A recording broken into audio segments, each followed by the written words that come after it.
আল্লাহ পাক বলতেছেন, ও তামাম পৃথিবীর মানব জাতি, তোমরা তোমাদের দিলে সর্বোচ্চ মহব্বত রাখবে আমি আল্লাহ। কার মহব্বত? কার মহব্বত? আল্লাহ। কেন? আল্লাহ কয় আমি তোমাদেরকে অতি মহব্বত করি। কি করি? কি করি? অতি মহব্বত করি।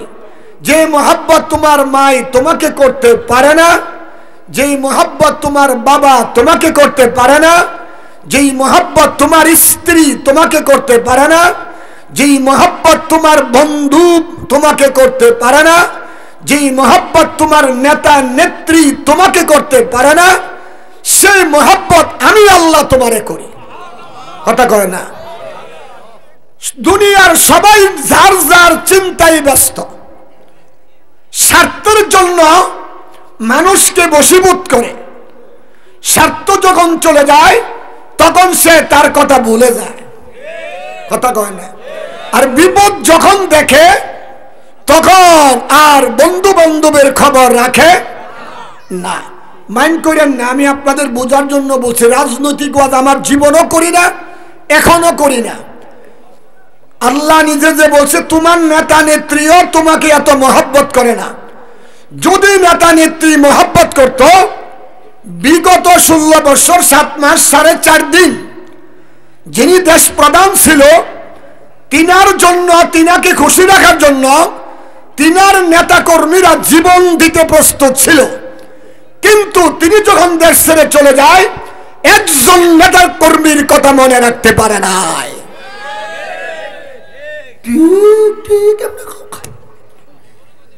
কথা কয় না? ঠিক না? ঠিক না? তিনিও সব ছেড়ে তিনি চলে গেছেন। তিনার দলে নেতা কর্মী দেশে কি অবস্থায় আছে সে খবরটুকু পর্যন্ত রাখার সুযোগ তিনার ছিল না। ঠিক না? ঠিক। তাহলে বোঝা গেল সবচেয়ে মহব্বত বেশি কে করে? আরো আসতে কোন কে করে? আরো আসতে কোন কে করে? আল্লাহ করে। আল্লাহ কয় আমি কেমন মহব্বত করি তোমরা বাস্তবে দেখো। গলার অবস্থা করুন। গতকালকের বয়ানে একটু আপনার ওভারলোড হয়েছে। গাড়ির মধ্যে যদি যে পরিমাণ মাল লওয়ার কথা এসে বেশি চাক্কা ব্রাস্ট হয়ে যাবে। কথা কয় না? ঘটনা কি? চাক্কা ব্রাস্ট, নতুন চাক্কা ব্রাস্ট হইল কা? উপরে রুট বেশি হয়েছে, 12 চাক্কা ব্রাস্ট হয়েছে। তা আমার উপরে কাল্লা রুট বেশি পড়ছে। ম্যানেজিং কমিটি খালি অনুরোধ, হুজুর আর 10টা মিনিট। হুজুর নতুন পাইছি, আপনারা জীবনও পাই না, আজকে পাইছি 10 মিনিট। তারা 10 মিনিট কইতে কইতে এমন রুট দিছে চাক্কা আমার ব্রাস্ট হয়েছে। গলার আওয়াজ মাহফিলে বসে গেছে। এখন ভাঙ্গা ভাঙ্গা কথা বললে কোনো অসুবিধা হবে না তো? আমি তো পুরান মানুষ, নতুন নই। গলা যদি আল্লাহ ঠিক করে দে পরে আবার কওয়া যাবে। আল্লাহ কয়, ও বান্দারা কত মহব্বত তোমাদেরকে আমি করি। দেখো, তোমরা যখন কোনো গুনার কাজের জন্য ঘর থেকে নিয়ত করে বের হয়ে যাও, যখন জুয়া খেলার নিয়তে ঘর থেকে টাকা নিয়ে বের হয়ে যাও, আমি আল্লাহ তোমারে দেখি। দেখে কি দেখে না? আরো আসতে কোন? দেখে কি দেখে না? আল্লাহ কয়, বান্দা তুমি যখন জুয়ার আসরে যাওয়ার চিন্তা করো, টাকা যখন পকেটে ঢুকাইয়া জুয়া খেলার জন্য ঘর থেকে যাও বের হইয়া, আমি মালিক ইচ্ছা করলে তোমার ঘরের দরজার মধ্যে তোমাকে ফেলে রাখতে পারি। আমি মালিক ইচ্ছা করলে তোমার বাক শক্তি বন্ধ করে দিতে পারি। আমি ইচ্ছা করলে তোমাকে অক্সিজেন বন্ধ করে দিতে পারি। মালিক আমি তোমাকে করি না, আমি অপেক্ষা করি তোমার ছাড় দেই। ও বান্দা, তুই আজকে জুয়া খেলতে যাস, আগামী দিন কাবিলপুর মাদ্রাসার মাহফিলে তুই যাস, এই অপেক্ষা করি রে বান্দা। যা জুয়া খেল, জুয়া খেল, আমি বাধা দিচ্ছি না। তবে জেনে রাখ, সব সময় যদি কাজগুলো করস, আমি মালিকের দিকে যদি তুই ফিরে না আসস, একদিন, 2 দিন, 3 দিন আমি তোকে ছাড় দিব। আমি আল্লাহ তোরে ছেড়ে দিব না। যেদিন আমি মালিক তোরে ধরব, তামাম পৃথিবীর কেউ তোরে রক্ষা করতে পারবে না।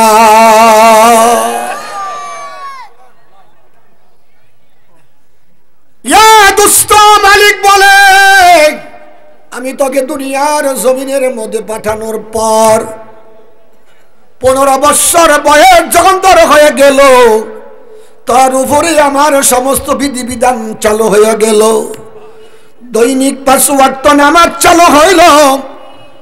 প্রতি বৎসরে রমজানে 1 মাস রোজা ফরজ হয়ে গেল। এ বান্দা, 1 ওয়াক্ত নামাজও পড়স না, রমজানের রোজাও তুই রাখস না, তারপরেও আমি আল্লাহ তোর খানা বন্ধ করি না। এ বান্দা, নাফরমানি করছ, তার সামনের দিকে বাড়ছস। আমি মালিক অপেক্ষা করি, দেখি আমার বান্দা আজকে নামাজ পড়ে না, আগামী দিন নিয়ে আমার বান্দা নামাজ পড়ে। আমার বান্দা এই বৎসর রোজা রাখে না, দেখি আগামী বৎসর নিয়ে আমার বান্দা রোজা রাখে। এই বৎসর আমার বান্দা হজে যায় নাই, দেখি আমার বান্দা নিয়ে আগামী বৎসর হজ করতে যায়। এই বৎসর আমার বান্দা যাকাত দেয় নাই, দেখি আগামী বৎসর নিয়ে আমার বান্দা যাকাত আদায় করে। এই বৎসর আমার বান্দি পর্দার ভিতরে ঢুকে নাই, দেখি সামনের দিনগুলোতে পর্দার ভিতরে ঢুকে কিনা। ও দুষ্ট, এইভাবে মালিক অপেক্ষা করতে করতে করতে করতে রশি লম্বা করে দেয়। মালিক বলে ফাআলহামাহা ফুজুরাহা ফাআলহামাহা ফুজুরাহা ওয়া তাকওয়াহা। আমি মালিক তোমাকে স্বাধীনতা দিলাম, ইচ্ছা করলে তুমি আমার আদেশ মানতে পারো, ইচ্ছা করলে আদেশ নাও মানতে পারো। ইচ্ছা করলে তুমি নামাজ পড়তে পারো, ইচ্ছা করলে নামাজ ছেড়ে জুয়াও তুমি খেলতে পারো। ইচ্ছা করলে তুমি হালাল রুজি করতে পারো, ইচ্ছা করলে তুমি সুদ ঘুষ খাইতে পারো। এ দুষ্ট, মালিকের কত দয়া কত মায়া। মালিক বলে 1 ওয়াক্ত নামাজও তোরা পড়স না, আমি আল্লাহর আদেশ একটিও মানস না, তারপরেও তোরা যে পুকুরের মাছ খাস, আমার আদেশ মাননে ওয়ালারা যে পুকুরের মাছ খায়, আমি আল্লাহ তোদেরকেও সেই পুকুরের মাছ খাওয়াই। আমার আদেশ মাননে ওয়ালা উলামায়ে কেরাম মুমিন বান্দারা যেই জমিনের দান খায়, যেই জমিনের তরকারি খায়, আমি আল্লাহ তোদেরকেও সেই জমিনের তরকারি খাওয়াই। শুধুমাত্র অপেক্ষা করি রে বান্দা, দেখি একদিন তুই আমার কাছে সারেন্ডার করস। যেই মাত্র তুই সারেন্ডার করবে, তুই 100 বছর পর্যন্ত আমি আল্লাহর নাফরমানি করলে আমি একদিনও তোর সাথে রাগ করি না, একদিনও ধমক দিয়ে আমার দুনিয়া থেকে বের করে দেই না। তুই যদি তোর বাবার ঘরে কাজের উপযোগী হস, 1 দিন 2 দিন 3 দিন যদি কাজ না করস, তোর বাবাই তোর ঘর থেকে বের করে দেয়। তোর মা তোর সামনে ভাতের প্লেট দেয় না। তুই যদি বিবিকে বিয়ে করার পরে বিবির চাহাত পোড়া করতে না পারস, 1 দিন 2 দিন পরে তোর বিবিও তোর কাছে থাকে না, তোর স্ত্রী বাবার বাড়ি চলে যাই তোরে রাখিয়া। আমি আল্লাহ এতদিন পর্যন্ত আমার নাফরমানি করছস, একদিনও আমি তোর খানা বন্ধ করলাম না, একদিনও আমার দুনিয়া থেকে বের হয়ে যাওয়ার কথাও বললাম না। শুধুমাত্র অপেক্ষায় থাকি রে বান্দা, আজ নয় কাল নি আমার গোলামি তুই করস, আজ নয় কাল নি তুই আমার গোলামি করস। এইভাবে অপেক্ষা করি কতদিন, মৃত্যুর গড়গড়া গলায় আসার আগ পর্যন্ত আমি আল্লাহ অপেক্ষা করি। মৃত্যুর গড়গড়া আসার আগ মুহূর্তেও যদি তুই বলস আল্লাহ বুঝি নাই রাজনৈতিক চাপে ভরিয়া আমি জুলুম অত্যাচার করেছি মানুষের পর, রাজনৈতিক চাপে ভরিয়া বহুত অন্যায় অপরাধ করিস রে মালিক। ও মালিক, জীবন ভরা বহুত আমি সুদ ঘুষ খাইলাম, অন্যায় অপরাধ আমি করলাম। ও আল্লাহ, আমি বেপরোয়া ভাবে চলাফেরা করলাম, স্বামীর আদেশও মানলাম না, ফরদাও আমি করলাম না, নামাজও আমি পড়লাম না, রমজানের রোজাও আমি রাখলাম না। আজকে আমার চেতনা শক্তি ফিরে আসছে, আর জীবনে কোনো দিন আমি ভুল করব না। মালিকের কত দয়া রে বাবা, 100 বছর পর্যন্ত নাফরমানি করার পরেও শুধুমাত্র আল্লাহ আমারে মাফ করিয়া দেন, জীবনে আমি আর অন্যায় করব না। এই ডাক্তার দেওয়ার সাথে সাথে আমার মালিকের আরশ কাঁপতে থাকে রে বাবা, এইভাবে কাঁপতে থাকে। মালিক বলে, ও বান্দা আর কোনো চিন্তা করতে হবে না, যেহেতু আমি মালিকের তুই চিনলে, আমি মালিকের পরিচয় তুই পাইলে, আমি আল্লাহর পরিচয় তুই পাইলে, আমাকে আল্লাহ বলে ডাক দিলে, আমি আল্লাহ তোর জিন্দেগির গুনাহগুলি মাফ করিয়া 10টা দুনিয়ার সমান একটা জান্নাতের মালিক তোরে বানায়া দিলাম। দয়া বেশি না বাবা, আমার দয়া বেশি? আল্লাহর দয়া বেশি না নেতা নেত্রীর দয়া বেশি? এ দুষ্ট, যখনই সীমা লঙ্ঘন করবা, একদিন 2 দিন 3 দিন আমার মালিকে অপেক্ষা করবে। সীমা লঙ্ঘন করলে আর মালিক ছাড় দিবে না। এ দুষ্ট, সেই জন্য পরওয়ারদিগার আলম সূরাতুল বাকারার একটি আয়াতের অংশের মধ্যে বলে, ওয়াল্লাযীনা আমানু আশাদ্দু হুব্বাল লিল্লাহ। ও বান্দা বান্দিরা, তোমার দিলে সর্বোচ্চ মহাব্বত রাখো আমি আল্লাহ। ইমানের 2টা অংশ, একটা অংশ হলো দিলের মধ্যে সর্বোচ্চ মহাব্বত থাকবে আমার আল্লাহর। 2 নাম্বার অংশ হলো রে বাবা, দিলের মধ্যে সর্বোচ্চ মহাব্বত থাকবে আমার নবী, আপনার নবী, মায়ার নবী, দয়ার নবী, কুল মাখলুকাতের নবী, শরীয়তের পয়গম্বর মুহাম্মদ আরবি সাল্লাল্লাহু আলাইহি ওয়াসাল্লামের। আমার নবী বলে, যার দিলে যত বেশি আল্লাহ এবং আল্লাহর নবীর মহাব্বত থাকবে, সে এই দুনিয়ার মধ্যে সে তত বড় ওলিউল্লাহ হয়ে যাবে। দিলে কার মহব্বত থাকবে? আর আসতে বলে, কার মহব্বত?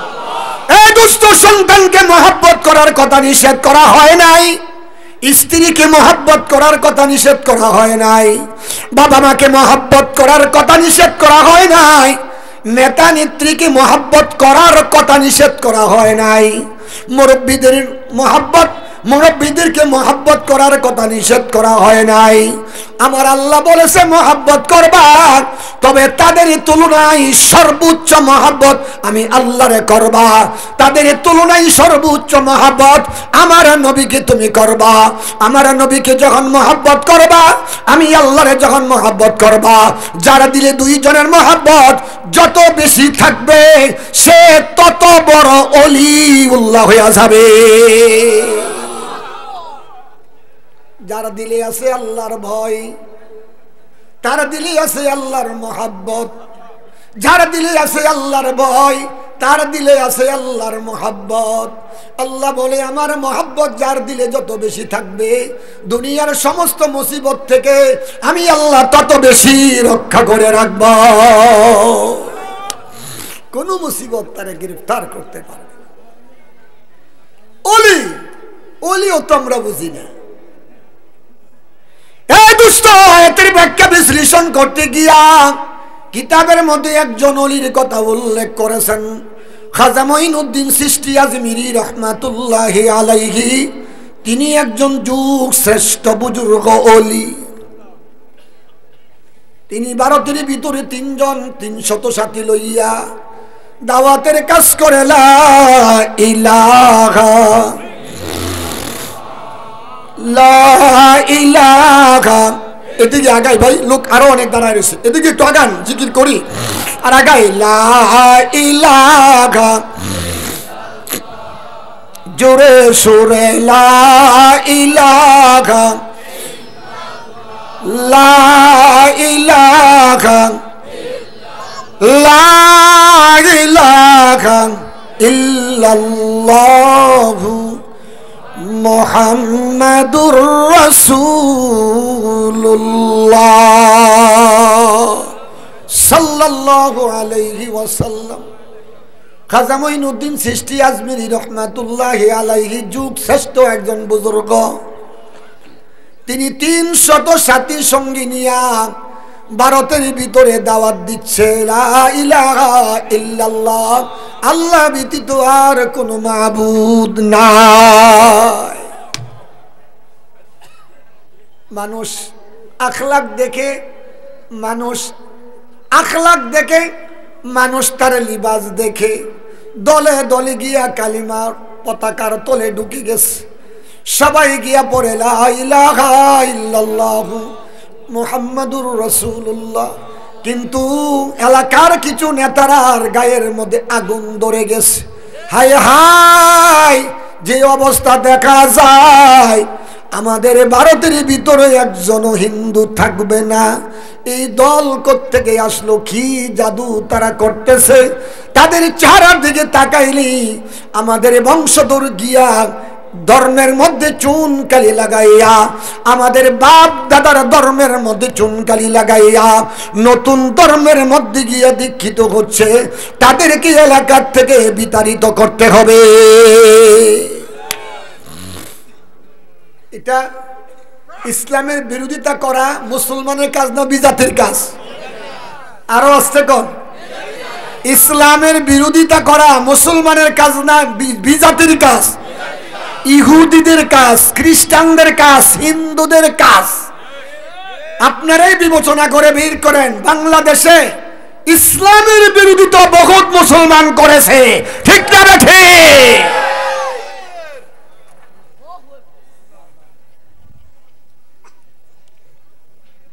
সবাই পরামর্শ মিটিংয়ে বসে গেল কিভাবে এই দলকে বিতাড়িত করা যায়।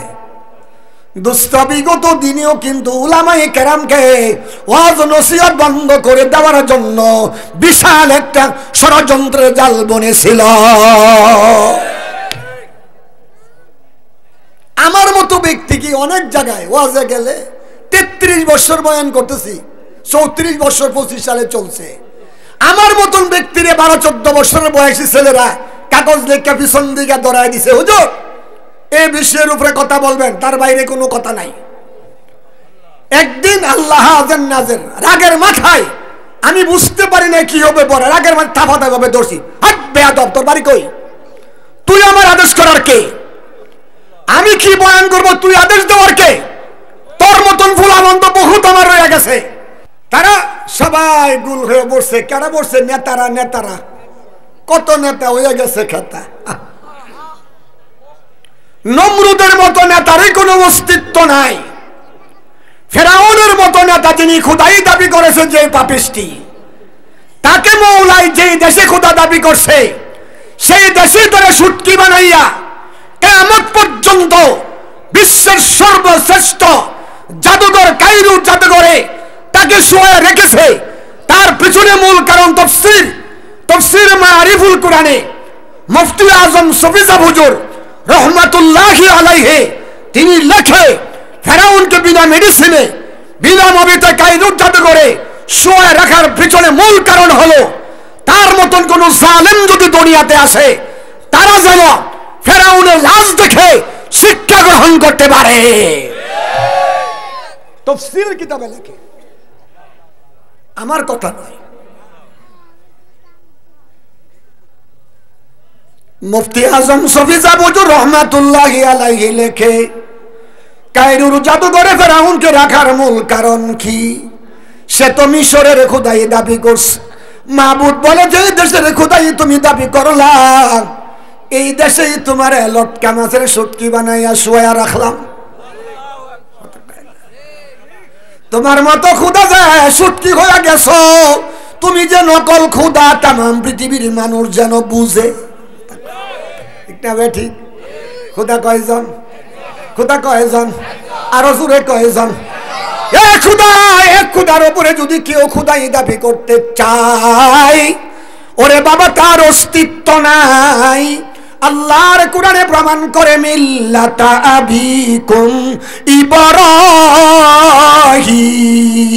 ইব্রাহিম হুয়া সাম্মাকুমুল মুসলিমিন। আল্লাহু আকবার। আল্লাহর পবিত্র কোরআনে বলে, জাতির পিতা হলো একজন। কয়জন? আরো আসতে কয়। কয়জন? কে কয়? কে কইছে? আমার আপনার মালিক কইছে। কে কইছে? পৃথিবীর মালিক কইছে।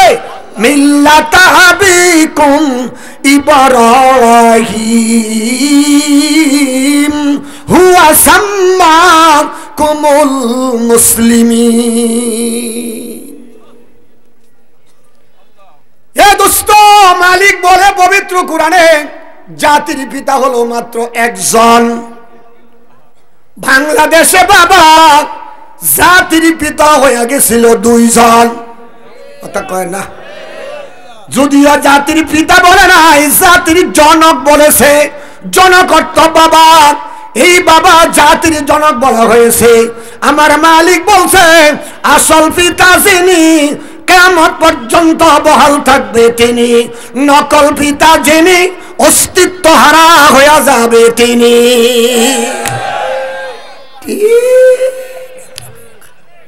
মরার ঘরের মরারা গলা তো আমার ভাঙছে, তুমি ভাঙছে কার?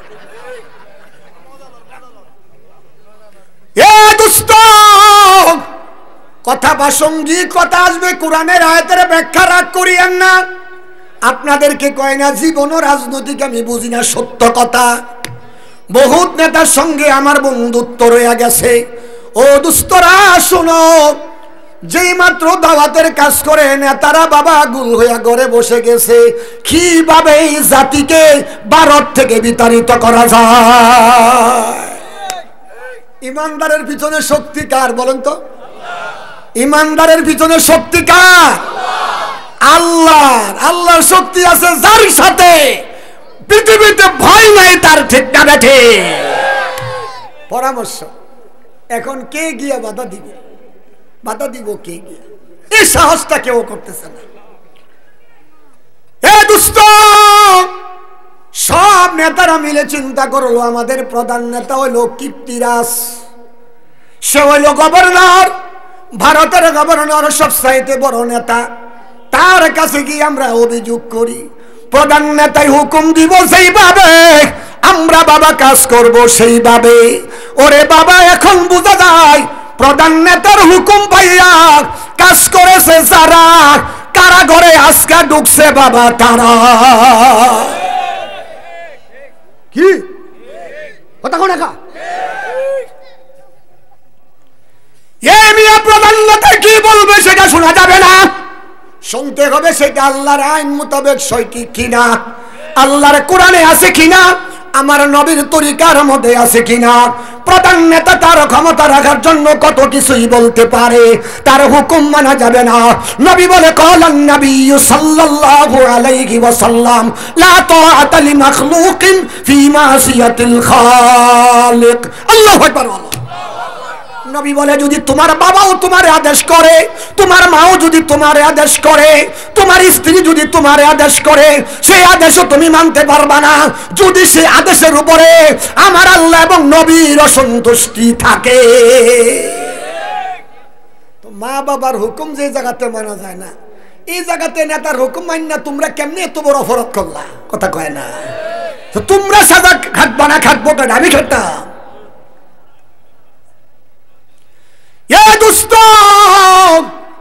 খাজা মঈনুদ্দিন চিশতি আজমিরি রহমাতুল্লাহি আলাইহি নির্দ্বিধায় দাওয়াত দেয়, লা ইলাহা ইল্লাল্লাহ মুহাম্মাদুর রাসূলুল্লাহ।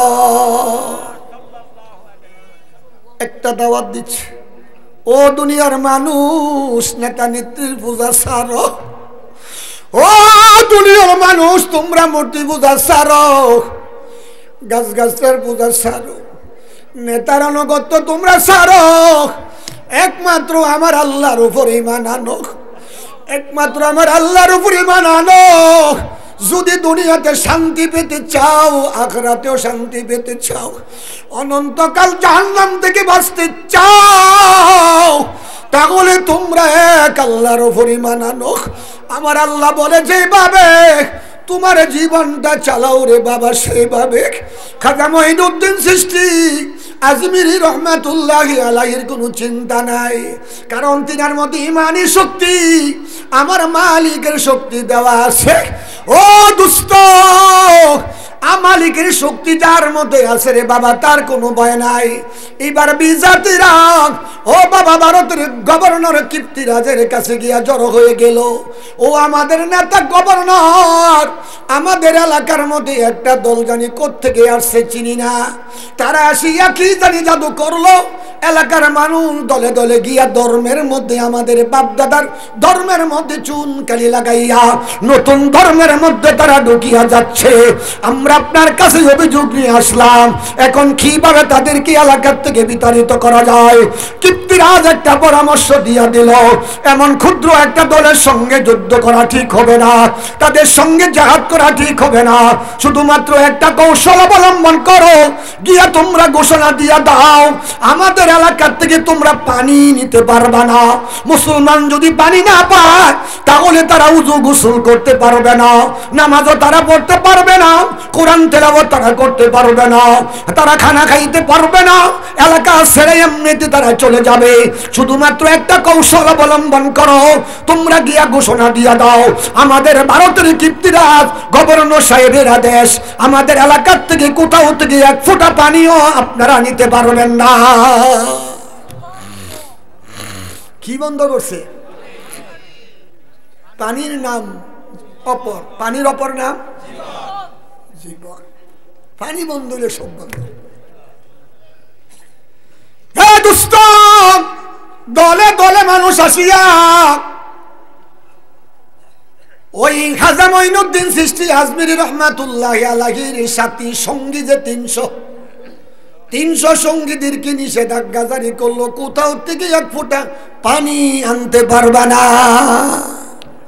আমাদের এলাকায় থাকো বাধা নাই, কিন্তু পানি পাইতা না, পানি ছাড়া থাকুন লাগবে।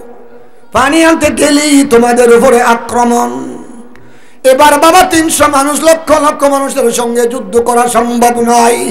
ওরে বাবা শোনো, ইমান আছে যার মাঝে ভয় নাই তার মাঝে, ইমান আছে যার কাছে ভয় নাই তার কাছে। ও বাবা খাজা মঈনুদ্দিন চিশতি আজমিরির মতো তো সাথীরা নয়, উস্তাদের মতো বাবা ছাত্র তো হইতে পারে না, সহজে হইতে পারে বাবা, মেহনত করতে করতে উস্তাদের উপরে দরজায়ও যাইতে পারে, কিন্তু সব বাবা এক সমান হয় না। এবার 300 সাথী কোথাও গিয়া যখন পানি না পায়, গোসলের প্রয়োজন, ওরে বাবা উযু ইস্তেঞ্জার প্রয়োজন, রান্নার প্রয়োজন, পানি ছাড়া তো কোনো কাজ করা যাবে না। সব তো বন্ধ হয়ে গেল, একটার জন্য সব বন্ধ হয়ে গেল। পানি না থাকার কারণে রান্নার কাজ বন্ধ, পানি না থাকার কারণে ইস্তেঞ্জা বন্ধ, পানি না থাকার কারণে রান্নার কাজ বন্ধ, পানি না থাকার কারণে উযু বন্ধ, নামাজ বন্ধ। এখন কি করা যায়? সমস্ত সাথীরা গিয়া হযরত খাজা মঈনুদ্দিন চিশতি আজমিরি রহমাতুল্লাহি আলাইহি যে তাবুর মধ্যে থাকে, ওই তাবুর কাছে গিয়া জড়ো হয়ে গেল। আল্লাহর ওলি জিজ্ঞাসা করে, বাবারা আমার কাছে সব জড়ো হয়ে গেল কারণ? হুজুর গো, আপনার কাছে আমাদের একটা আরজি। কি আরজি? আমাদেরকে এলাকার থেকে পানি আনা নিষেধ করা হয়েছে। ভারতের গভর্নর কীর্তিরাজ ঘোষণা দিয়েছে কোথাও থেকে এক ফোঁটা পানি আনা যাবে না। পানি ছাড়া কিভাবে আমরা গোসল করব?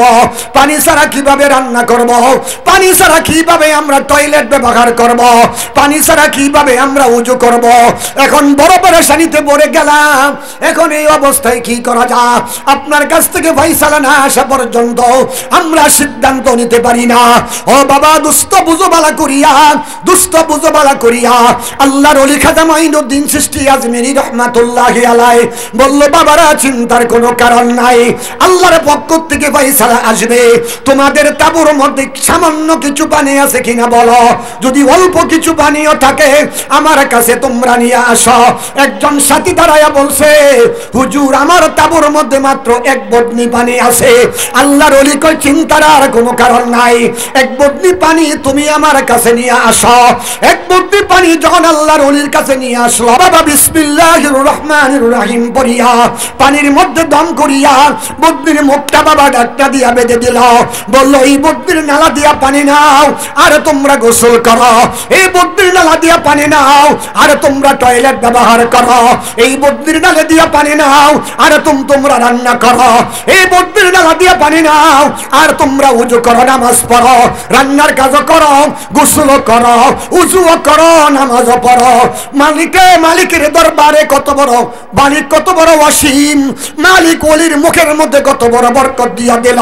কিন্তু সাথীরা বাবা জানে না মালিকের মুখের বিসমিল্লাহর মধ্যে এত বড়, মালিকের ওলির মুখের মধ্যে এত বড় বরকত রইয়া গেছে।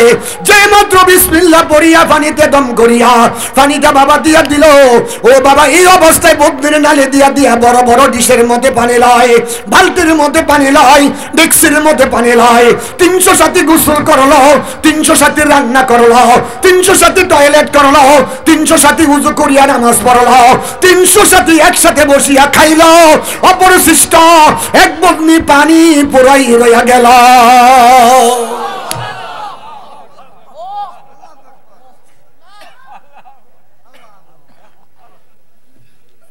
ও কাবিলপুর এলাকার আল্লাহর বান্দা নবীর উম্মতের দল, দলীয় নির্দলীয় সবাইকে বলছি বাবা আল্লাহকে ভয় করো, আল্লাহকে ভয় করো।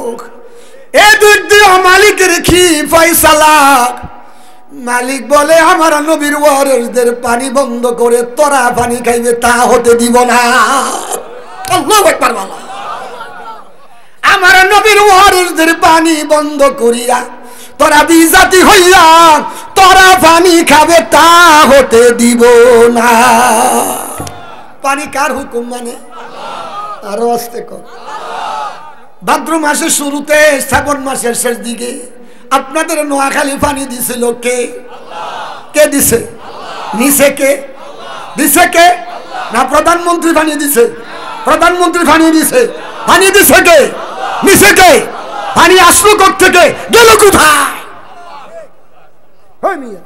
পানি আইলো করতে গেল কোথায়? পানি থাকে কোথায়? একটু চিন্তা করো। তারপরে নাফরমানি কেমনে করবা এটাই চিন্তা করো। বিগত 100 বছরের মধ্যে আমি নিজেও নোয়াখালী আসছিলাম দেখার জন্য, ব্যক্তিগত আমার ফান্ড থেকে একটু সাহায্য সহযোগিতা করার জন্য, কিছু ওষুধ নিয়ে।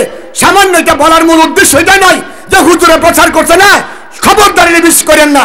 অর্থাৎ আমি আসছি নোয়াখালীর মানুষ কত কষ্টে আছে, কোন মানুষ বিপদে পড়লে অন্য লোক তার কাছে গিয়ে দাঁড়াইলে আল্লাহ তার গুনাহ মাফ করে দেয়। আমি আসছি আমার গুনাহ মাফের জন্য। জমিদার হাট সেতুবাঙ্গা বরাবর নামছি, চৌমোহনীর চৌরাস্তা আইসা দিকে রাস্তার উপরে প্রায় হাঁটু পানি।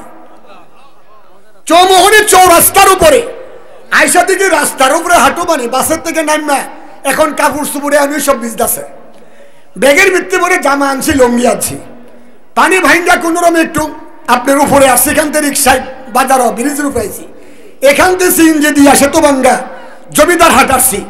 জমিদার হাট আইসা টেকের বাজারের দিকে রওনা হয়েছি, কিছু গরিবদেরকে দেখাশোনা করব। ওই দিকে সবচেয়ে বেশি মাহফিল এককালে আমি করছি, এখনো করি। চিন্তা করলাম একটু ঘুরে আসি। আপনার এই যে ইসার মাথা কই আমগো দেশে লরি লরি যে ইট বালি যে টানে উঁচা উঁচা চাক্কা, এটার আপনারা কি কর? ট্রাক্টর। আমরা কই ইসার মাথা, লরিও কই ইসার মাথা কই। আসলে ট্রাক্টর এটাই ঠিক। এটা হলো জমিন চাষাবাদের জন্য বিদেশ থেকে ইঞ্জিন আছে, আইনা পিছে একটা বাক্স লাগায়া এখন ইট টানে, ইট বালু টানে। এই লোক এই ইয়ার উপরে দিয়ে ট্রাক্টরের উপরে দিয়ে দাঁড়াইছে আর খড়র খড়র করে। ভয় লাগে না জানি ফুকুরকে উঠতে পারে, সাঁতার রসিনি না বানি ফেরা মরি। আবার কই মরলাম, সবাই বানি তোলে থাকতে হলে আমি একে ভাবতাম না কা গেছি। আলহামদুলিল্লাহ গিয়া গুড়া দেখে চোখ দিয়া পানি অত চলে আসতেছে। মহিলারা, আমি গেছি এক বাড়িতে, আমার এক ছাত্র হাফেজ আব্দুর রাজ্জাক নাম, সে আমাকে নিয়ে গেছে। এক বাড়িতে দাঁড়াইছি পরে দেখি 50 জন আমারে গুড়া ধরছে, কান্নাকাটি করতেছে। হুজুর আজকে 3 দিন যাবত বিশুদ্ধ কোনো পানি পাই না, পানির কোনো অভাব নাই, কিন্তু খাওয়ার পানি নাই। পানি ঘরের ভিতরে হাঁটু পানি, এরপরে বলে খাওয়ার পানি নাই। হুজুর পানির অভাব নাই কিন্তু খাওয়ার পানি নাই। সে পানি কোথায় গেছে? পানি কই গেল? কে দিছে?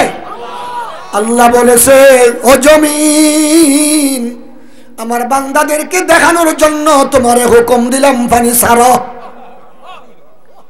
এ দুষ্ট, মুহূর্তের মধ্যে পানি বাবা উপরে উঠে গেছে।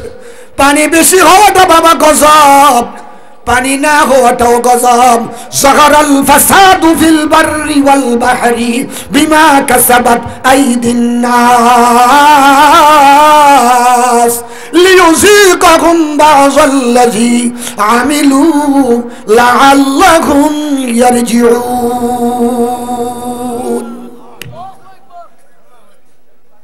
সকল মানুষের যখন জড়ো হইয়া গেল, 10 মিনিট আমি বয়ান করলাম, বাবারা চিন্তা করেন না, আমার মালিক জলে এবং স্থলে মুসিবত দিয়া পরীক্ষা করে। মানুষ যখন বাবা সীমালঙ্ঘন করে, অপরাধ করতে করতে সীমালঙ্ঘন করে, তখন আমার মালিক মাঝে মাঝে একটা গজব, ওরে বাবা নিয়ামতকে গজব বানায়া দেয়। পানি হলো নিয়ামত, পানির নাম হলো, বাবার নাম হলো জীবন। জীবনকে বাবা গজব বানায়া দিছে। ওরে বাবা এত জীবন, ঘরের ভিতরে কিন্তু খাওয়ার পানি নাই। মালিক সে পানি দিয়া মানুষকে শিক্ষা দিয়েছে। আবার মালিক জমিনের আদেশ করলো, জমিন আর দেরি করো না, তোমার পেটের ভিতরে সমস্ত পানি ঢুকায়া নাও। আস্তে আস্তে জমিনে চুষিয়া সমস্ত পানি খাইয়া দিল বাবা জমিন আগের মতো করিয়া। ঠিক না? ঠিক। বিজাতিরা মনে করছে আল্লাহর ওলির পানি বন্ধ করে তারা খাইব। আল্লাহ গো, বিজাতির দলেরা চিন্তা করিস না, আমার বন্ধুদের খাবার বন্ধ করে তোরা খাইতে পারবে না। কি ঠিক না? ঠিক। এ দুষ্ট, পুকুরে যায় গিয়া দেখে পানি নাই, শুকনা পুকুর গেছে মূলা খেত হইয়া গেছে, নদীতে গিয়া দেখে নদী শুকাইয়া মূলা খেত, এক ফুটা পানিও নাই। চাপ কলে গিয়া চাপ দেয়, খালি খড়র খড়র করে, পানি নাই। আরে সমস্ত বিজাতি বড় বিপদে পড়ে গেল। এবার কোথায় যাই? মুসলমানের পানির অভাব নাই। আমরা কোথায় যাই? মুসলমানের পানির অভাব নাই। পানি পাইলো কোত্থেকে, আমরা পানি গেল কোথায়? চিন্তা করতে করতে অস্থির হইয়া গেছে। এবার দৌড়াইয়া গিয়া আবার কিপ্তিরাজের কাছে জড়ো হইয়া গেছে। ও আমাদের গভর্নর সাহেব, কি আদেশ আপনি করলেন? আমাদেরকে বিপদে ফেলাইয়া দিলেন। আল্লাহু আকবার। আরে কি হয়েছে? কো আপনি আদেশ করছেন তাদের খানা বন্ধ করতাম, পানি বন্ধ করতাম, তাদের পানি ঠিক আছে, আমগোর পানি চইলা গেছে। কথা কয় না? কি ঠিক? তারা ঠিক। এ দুষ্ট, আরে বাবা, বিগত দিনের আমাদের নেত্রী যদি দেশে থাকতো, সমস্ত নেতা কর্মীরা গিয়ে তার কাছে ভিড় করত, পুলিশ বাহিনী ভিড় করত। আপনি হুকুম করছেন গুলি করে মানুষ মারার জন্য, আপনার হুকুমে মানুষ মারলাম, আমরা দিয়ে এখন জেল গিয়া ঢুকলাম, কয়েকদিন পরে মনে হয় আমগোর গলায় ফাঁসি আইতে পারে। ঠিক না? ঠিক। আপনার হুকুম দিয়ে আমরা বিপদ হইয়া গেলাম, এটা কি মন হুকুম করলেন? ওরে বাবা শোনো, কিপ্তিরাজ বলছে বুঝতে পারি নাই, এই জাতির পানি বন্ধ করি, আমরা পানি পাবো না। জলদি করে যাও গিয়া বলো আল্লাহর ওলিরা তোমাদের জন্য পানি ওপেন করে দিলাম। পানি আছে না নাই? কই আসেনি তো? পানি না থাকলে ওপেন করতে হয়েছে গা, বিপদ হবে না? সুবিধায় না অসুবিধায়? অসুবিধায় পড়ছে যখন পানি খুললে দিতে আইছে তখন। ঠিক না? ঠিক। এবার আইসা কও হুজুর ক্ষমা চাই। আল্লাহর ওলি কই ক্ষমা চাইলে হইতো না? পড়ে নাও লা ইলাহা ইল্লাল্লাহু মুহাম্মাদুর রাসূলুল্লাহ সাল্লাল্লাহু আলাইহি ওয়াসাল্লাম। আল্লাহর ওলি কয় এইভাবে ক্ষমা চাইলে হইতো না? তোমরা দলে বলে আইছো সব মুসলমান হও, কিতাবে লেখে রে বাবা, ওই দিন ৯৯,০০০ হিন্দুরা আল্লাহর ওলির হাত ধরিয়া ইসলাম গ্রহণ করেছে। এমন বড় ওলিউল্লাহ হয়ে যাইবে যদি আল্লাহর ভয়, আল্লাহর মোহাব্বত, নবীর মোহাব্বত দিলে সর্বোচ্চ আনতে পারেন। এমন বড় ওলিউল্লাহ, আরো বড় ওলিউল্লাহ। একেবারে আপনারা কার মতো ওলিউল্লাহ হইবেন? এ দুসু হাসান বসরি রহমাতুল্লাহি আলাইহির মতো ওলিউল্লাহ, যিনি হাতে লেখে মানুষকে জান্নাতের সার্টিফিকেট দিয়েছে। বড় পীর আব্দুল কাদের জিলানী রহমাতুল্লাহি আলাইহির মতো ওলিউল্লাহ হইবা। বাবা গো আসো, আল্লাহর মহব্বত দিলে থাকবে সর্বোচ্চ, আমার নবীর মহব্বত থাকবে দিলে থাকবে সর্বোচ্চ।